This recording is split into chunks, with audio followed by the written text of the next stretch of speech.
you so much for watching and welcome to my YouTube channel, December Intuitive Psychic, or to my Facebook page kung nanonood kayo sa Facebook, Amethyst Intuitive Psychic. This is Amethyst Amber, and now I'm going to do a monthly reading for the month of May 2021 para sa aking mga Sagittarians. Okay, mga kamis kong Sagittarius, kayo po naman ang aking babasahan for this video, and I hope that this will resonate with you, and if not, you can share this to anyone, to your loved ones, family members, or friends that are Sagittarius. Okay, now this can also resonate to cross watchers, Sun, Moon, Rising, and Venus signs, Sun sign Sagittarians. And if not, kung ito ay hindi nyo mapanood within May, posibleng maka-resonate pa rin, tutugma pa rin ito kahit na sa ibang panahon nyo ito mapanood, okay?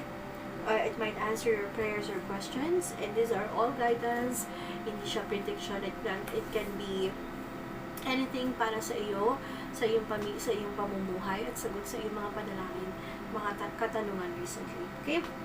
So there's no specific, it's free flowing, the energy is fluid, so it can be anything, okay? There could be significance about relationships, love life, family, wealth, and so on, okay? So it can be anything. But I will be doing a pick a card reading for specific questions soon.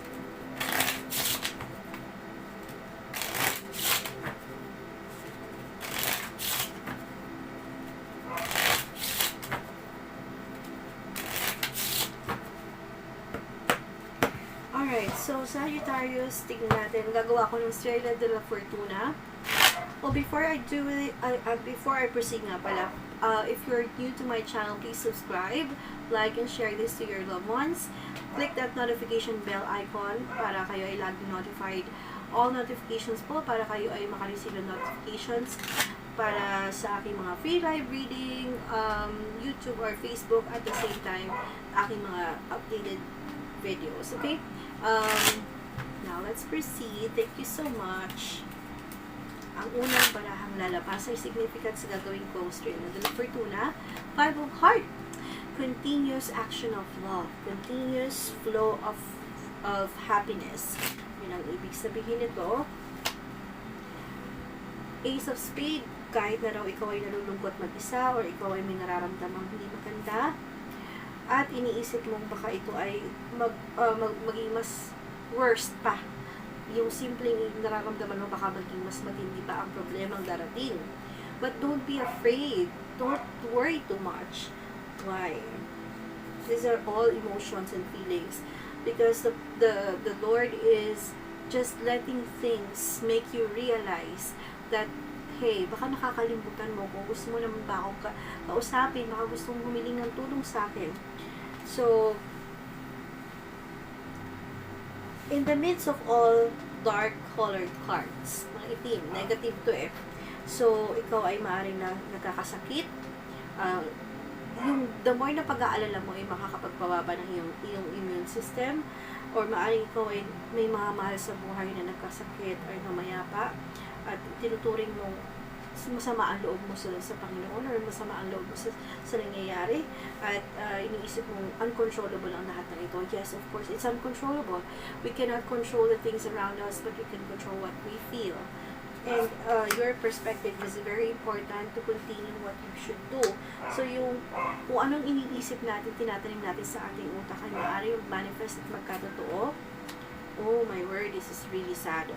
This is sadness card.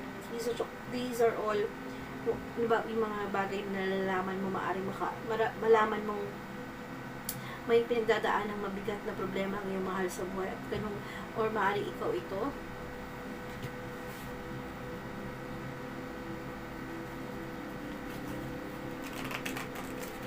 Oh, I remember last month, ganun din ang basa ko sa Sagittarius, maraming pagdadaan ng pagsubok or mayroong mga problema lalagpasan or kakayanin. Ngayon, lalo siyang tumitindi or talaga namang dinidibdib mo.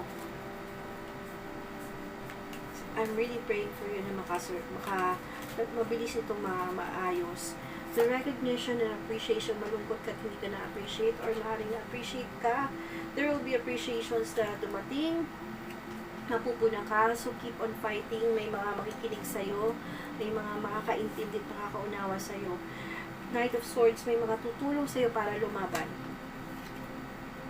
There will be collaborations or team up, may mga support ka, kahit hindi naman 100%, but at least yung isa-isang tulong sa'yo, na simpleng mga tao, or simpleng mga nakapaligid sa'yo, you will understand na pag dumami yun, malaking bagay na. Knight of Staves, you expected too much from someone pero hindi nakatulong. The Emperor, at the end of the day, there will be, mag-uumpisa lang sa simpleng bagay pero magiging malaking factor ito. Ito yung pinagdadaanan mo kalungkutan. Mapupuna ito ng mas nakakataas, superior, or intelligent people will take care of you or help you. Or you are going to be an emperor. At the end of the day, sa lahat ng pinagdaanan mo, sakit at hirap, ikaw ay magiging emperadoro or hari ng mga hari, magiging very successful. Sa reading na ito, wala pong gender. So, if it's an emperor, meaning to say, kung babae ka, you're going to be an empress, you'll be very successful at the end. Dahil kumbaga, nalagpasan mo na lahat ng gera ng buhay. Ganun.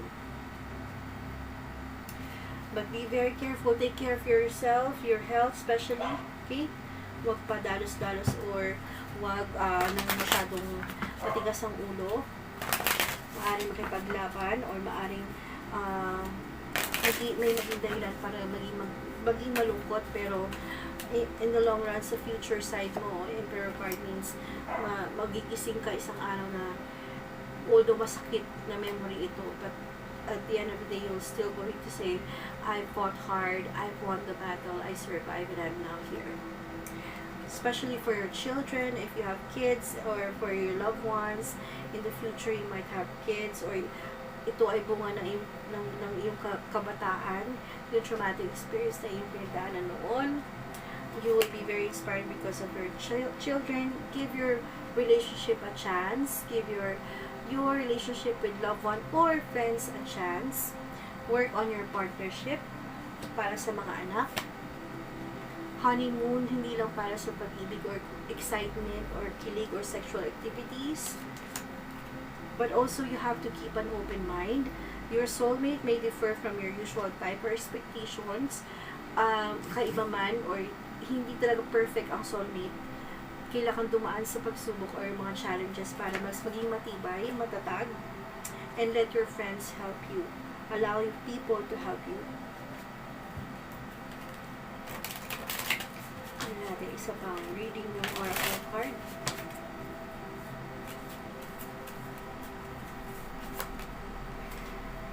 Forgiveness is the key. You have to allow forgiveness in your life. Nothing is gained by holding on to past disappointments. Yan ang message sa iyo nitong oracle card ko. And you have to have patience. You have to have patience. Love is patient and kind, as always.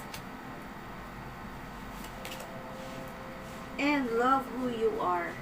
You're divine, delightful, and deserving of the wonderful things that life has to offer.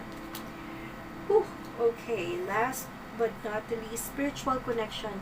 Patatagin ang spiritual na koneksyon sa Panginoon para mas maging matibay ka habang tumatagal dahil lahat ng bagay ay may dahilan. Slow down man, mabagal man ang pagkilos, pause and allow things to unfold. Naturally, everything will unfold in your eyes, in front of you. A relationship as a connection that goes beyond this lifetime. Alright, so maraming salamat sa iyo, ka-amethyst kong Sagittarius sign, at sa iba pang nanonood ngayon. I'm truly honored to be part of your life if you have followed my advices. If not, I hope that this will also inspire other people that you know. Truly appreciate it. Please don't forget to subscribe, follow, and like my page.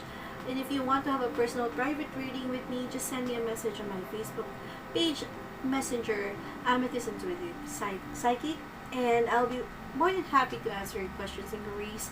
and hope to see you and have a video call session with you soon, okay? Thank you again and have a good day. Take care. Namaste.